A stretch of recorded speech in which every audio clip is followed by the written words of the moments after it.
Hello and welcome. This is the news on NTA International, reaching you live from Abuja, Nigeria's capital. My name is Justin Bemu, and Tayo Uzoma is the sign language interpreter. First, let's look at the headlines. Nigeria to partner Germany tap from the $130 billion global hydrogen market. Federal government to decide whether or not to suspend the new electricity tariff in the next 30 days. Plus, Russia to open embassies in Sierra Leone, Niger, and South Sudan.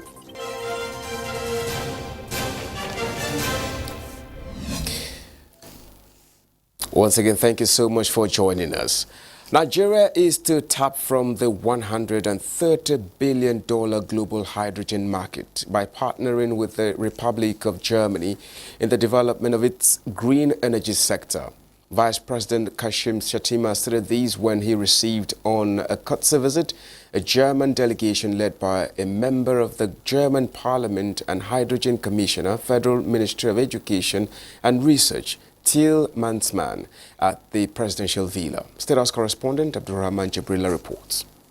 The partnership idea is in the advancement of the country's hydrogen market in line with its renewable energy objectives and the global energy transition plan from fossil to green sources. Underscoring the importance of strong partnership between Nigeria and Germany, the vice president said Nigeria cannot run away from the fact of resorting to green energy for a sustainable world and an inclusive economic growth. On the potentials in hydrogen development, Vice President Kashim Shettima expressed optimism that if Nigeria gets it right, the entire African continent will equally get it right. He commended Germany for the sacrifice and empathy the country has shown towards other countries in different areas, especially human capital development, that has made the country a global leader across diverse fields, including technology.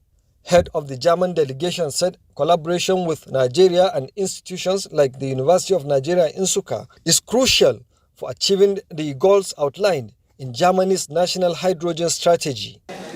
Before the end of the year, we will have full focus, direction, and if possibly, we will start production of green hydrogen in Nigeria.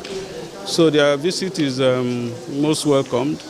Their visit is inspiring because they came to assess where we are, and they have been putting money in researches on green hydrogen in Nigeria.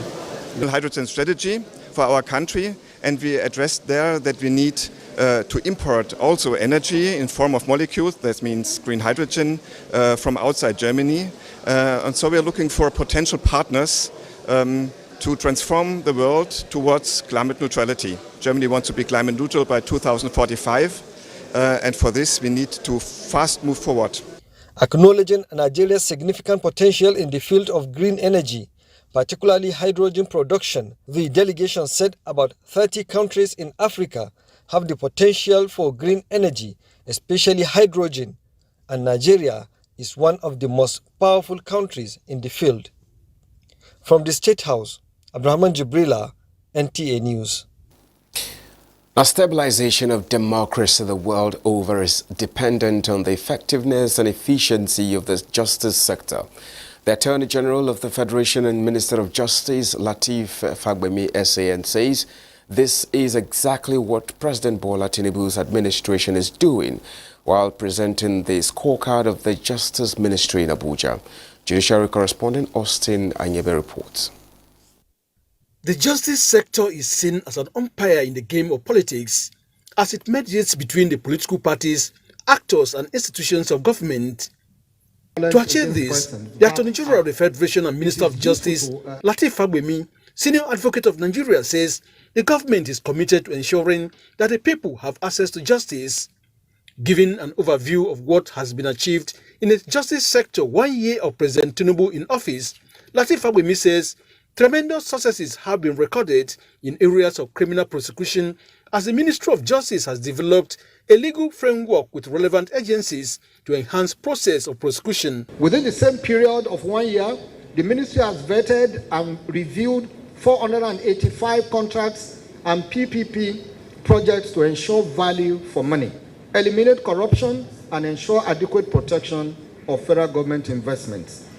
The federal government also facilitated international cooperation on terrorism financing and prosecution, as well as the extradition of offenders. The ministry, in line with President Tinubu's stance on anti-corruption strategy, is using relevant acts through the judicial process to recover proceeds of crime and ensure transparent management of recovered assets. The ministry coordinated the development of a draft national policy on arbitration, which currently is being finalized for presentation and approval of the Federal Executive Council. The national policy on arbitration seeks to promote arbitration and other dispute resolution mechanisms.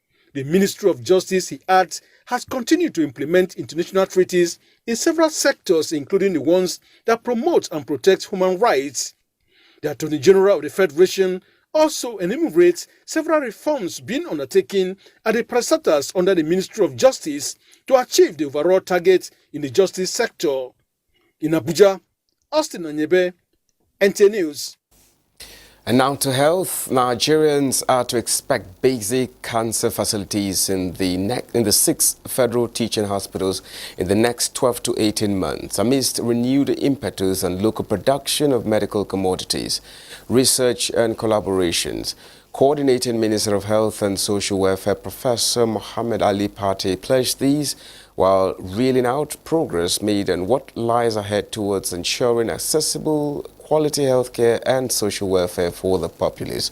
Uchegochukwu reports that the ministry took its turn at the sectoral briefing premised on 1 year of Tinubu administration. Professor Pate outlined several significant accomplishments, including the expansion of healthcare infrastructure, increased access to essential medicines, and the implementation of robust public health campaigns to combat prevalent diseases. Thanks to NCDC and Primary Healthcare Development Agency, who mobilized to ensure that we have good surveillance system to prevent diseases from breaking out. And Mr. President also, I think, was very gracious in approving additional resources for NCDC to have contingent financing available. And we've signed an MOU with NTAi with resources available in our 2024 budget to expand cancer infrastructure and equipment in 6 federal teaching hospitals. He said a lot has been done to address local production of medical commodities, shortage of personnel, and improve the quality of healthcare services. He, however, stressed the need for more to be done, especially in rural areas where access to healthcare remains a challenge. The first policy measure is a draft executive order which we have now produced, finalized, and if the President assents it, will reduce the barriers in terms of import of raw materials, import of equipment for pharmaceuticals and devices, so that Nigerians will be able to produce what we need. In the area of social welfare, he said the ministry has worked tirelessly to enhance support for vulnerable communities through poverty alleviation programs and targeted interventions.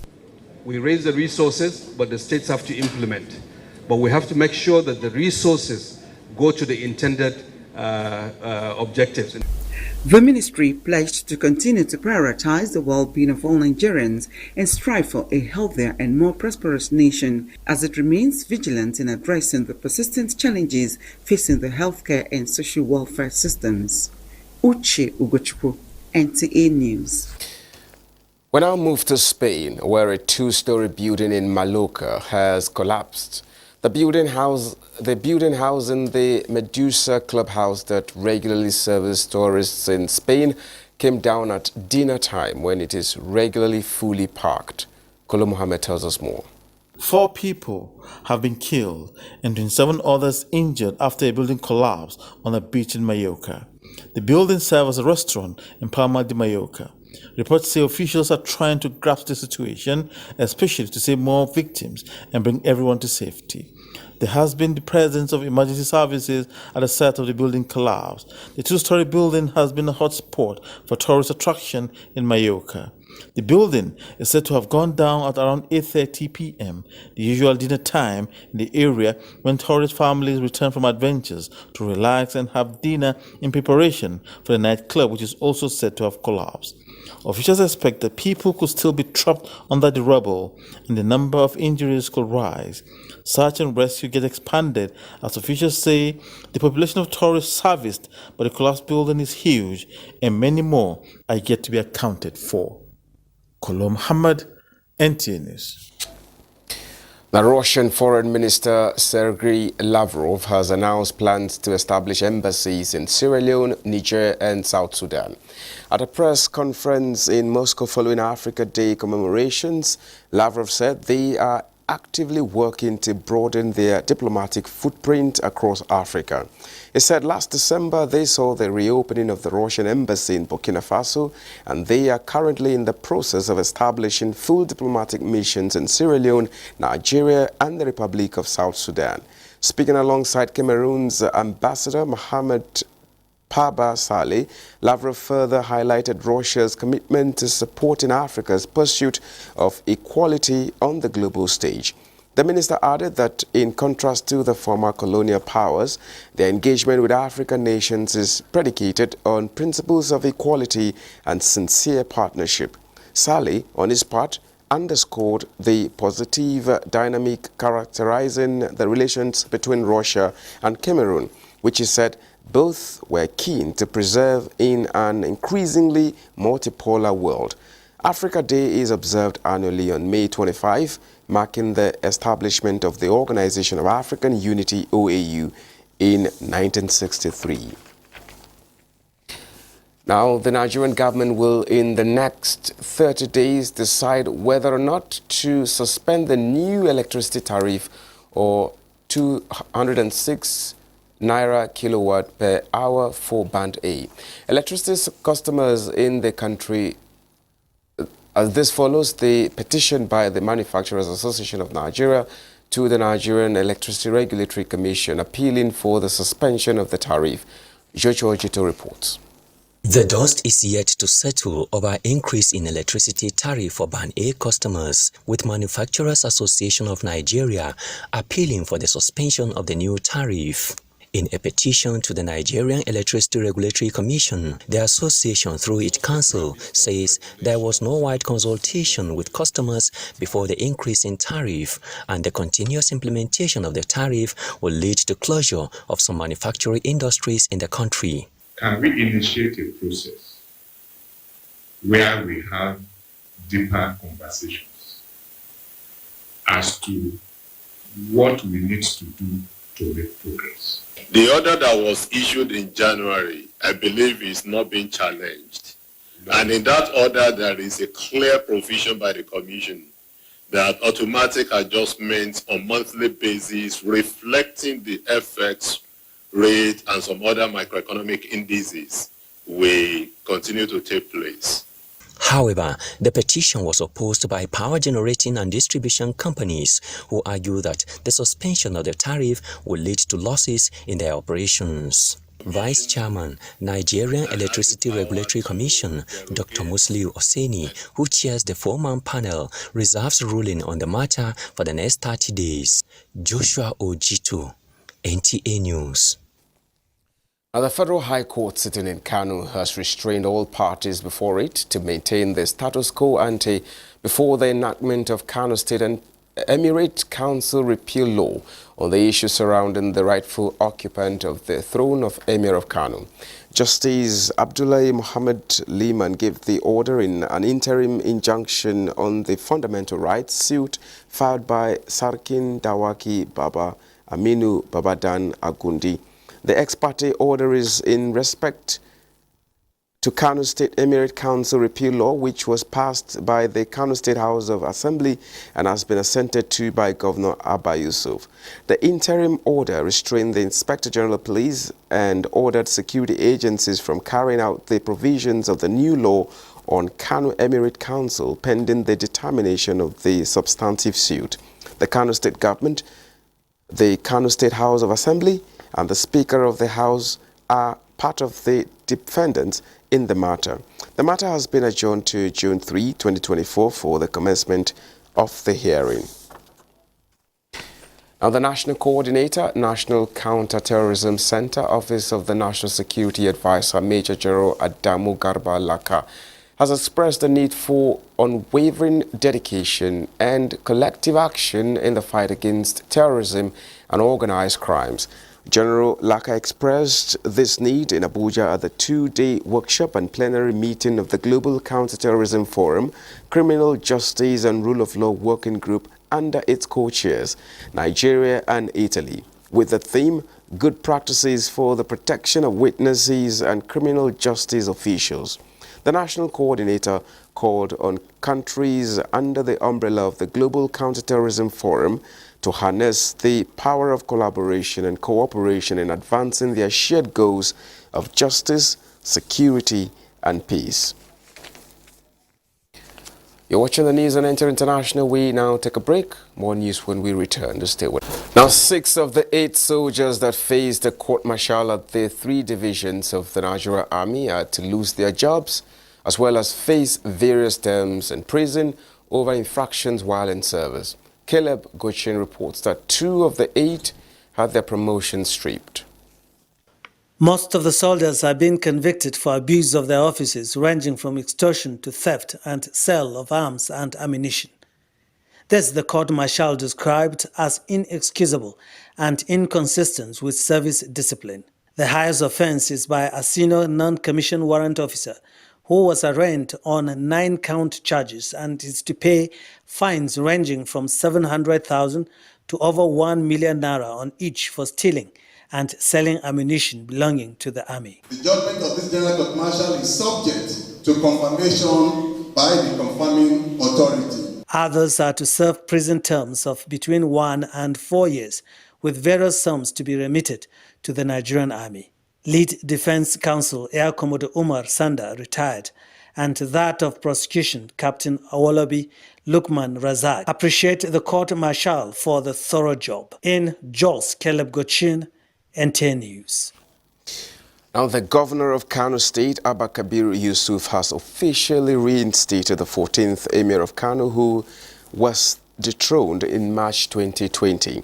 The reinstatement follows the repealing of the 5 emirates by the State House of Assembly and the official signing of documents that reinstated the former Emir of Kano, Muhammadu Sanusi II.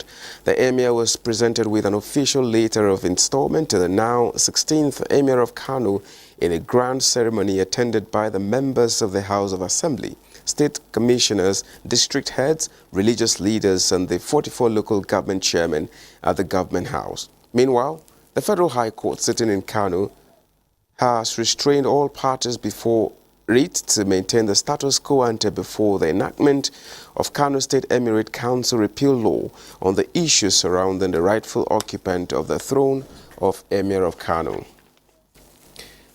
Now, the National Agency for Food and Drug Administration and Control has continued with a raid of contrabands across the country. Herman Jabana reports that the latest took place at Area 1 Park, Dunamis and NTAi markets, where 11 suspects involved in the hawking and selling of unregistered drugs were arrested, with the street market value of the seized products put at between 67 and 80 million naira to be destroyed.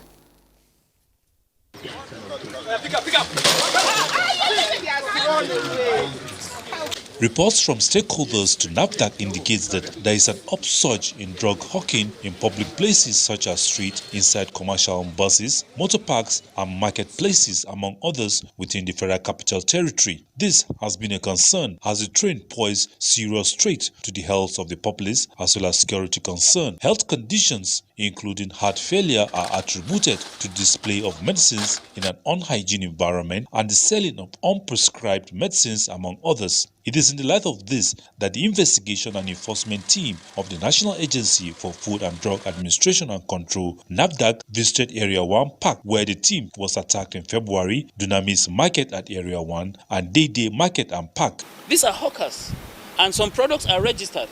Even if they are registered, you are not supposed to hawk registered product. So forget about retailers. We don't have any issue with retailers. We don't have retailers. If you're talking about retailers, you're talking about patent medicine shops and pharmaceutical outlets, which we regulate very well. We don't have much issues with them. But these ones that hawk, these are the ones that the federal government law says is banned. You cannot do hawking of any kind of drug. Some of the suspects interviewed expressed their ignorance of the dangers of hawking drugs and the reasons for their arrest. The team said all seized drugs will be destroyed and call on Nigerians to stop patronizing street hawkers of all kinds of drugs. Hamman Germany, NTA News. Nasarawa State is to assess more than $10 million in Phase 2 tier of the Acresal investment for sustainable land practice and climate change mitigation. And this was reviewed during the implementation support visit to the government house by the World Bank team. Charles Afo was there and our reports.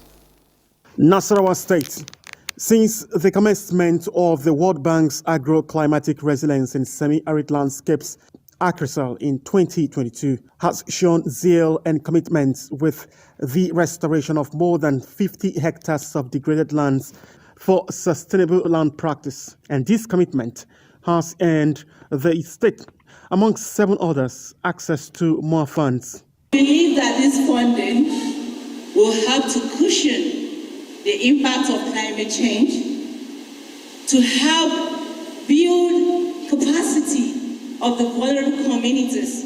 From the World Bank who are here today to authenticate the assertion of the results that we have been giving them theoretically, to see for themselves and ensure that under my leadership as the National Project Coordinator, we have been expending these resources as guided by the World Bank. For me today is to reassure you of FAO's commitment to deploy the needed technology. Deputy Governor of Nasarawa State, Emmanuel Akabe, lauded the tripartite ventures of the federal government, World Bank and Food and Agriculture Organization of the United Nations, saying the state will support the World Bank for concrete deliverables of the Acresal projects in the state. This endeavor will not only help reduce the vulnerability of millions of extremely poor people in our region, but also empower them to play an active role in achieving environmental sustainability. Charles Alpha, NTA News. Nigeria's putting plans in place to rebase the Consumer Price Index, CPI, and Gross Domestic Product, GDP, to give a clearer picture of national economic growth. To achieve this, the National Bureau of Statistics brought together stakeholders in Abuja to brainstorm on methodologies for the rebasing of these key economic indicators. Muplang Dakok reports. The last time Nigeria rebased its GDP was in 2014, while the Consumer Price Index in Nigeria currently references 2009. And these key indicators vital to the life of Nigeria's economy are set to be rebased to be consistent with global best practices. Participants were drawn from professional associations, academics, development partners, analysts, and government agencies, all contributing towards changing the calculation of the two indicators to more accurately reflect current prices and market structure. Measuring this is really important because in the end, if you want to inform policies, you don't want to inform policies just by some anecdotes from the market. You want to have solid data showing what's happening and based on that, design policies and programs. I know we have rural GDP, and I believe that because of the level of communication networks we have today, especially the social media, we can reach out to every level of person in Nigeria. There is no state that is compiling GDP now in isolation. They must come to MDS to work together so that we ensure that whatever figure that we are arriving at is consistent with what we have at the national. There are some components of the competition that cut across all the states, that no one state can lay claim to that sector. Rebasing of the Consumer Price Index is anchored on the 2023 Living Standards Survey and other surveys, while the Supply Use Framework, 46 industries, and 217 products will be used for the rebasing of the GDP. In Abuja, Muplang Dakok, NTA News. Considering the several challenges confronting the African sub-region, such as poverty and insecurity, countries are adopting non-kinetic measures to build peace for regional stability. These members of the Toastmasters International Districts 94 and 130 say will go a long way in promoting regional integration and cultural exchange.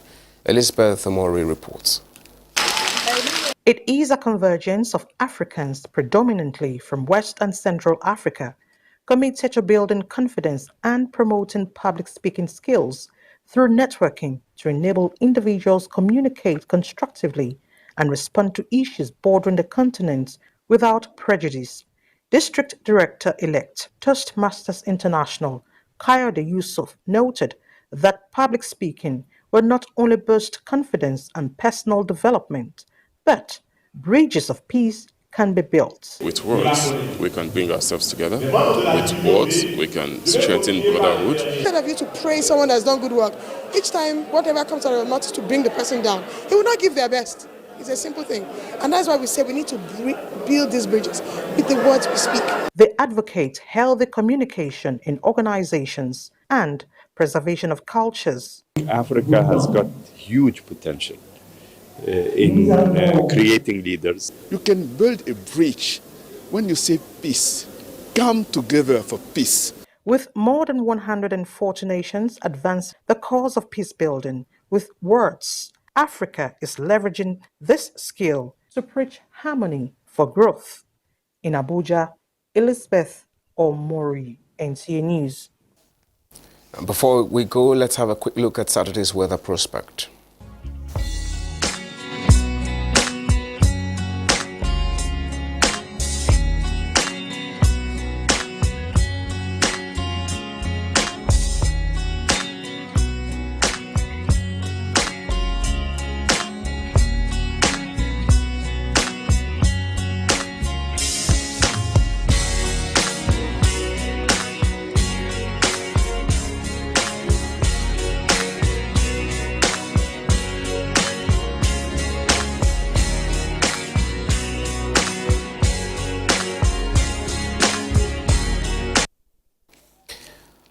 This is where we end the news on NTA International. Thank you so much for watching. My name is Justin Bemuye, and Tayo Ozoma has been the sign language interpreter. We say bye for now.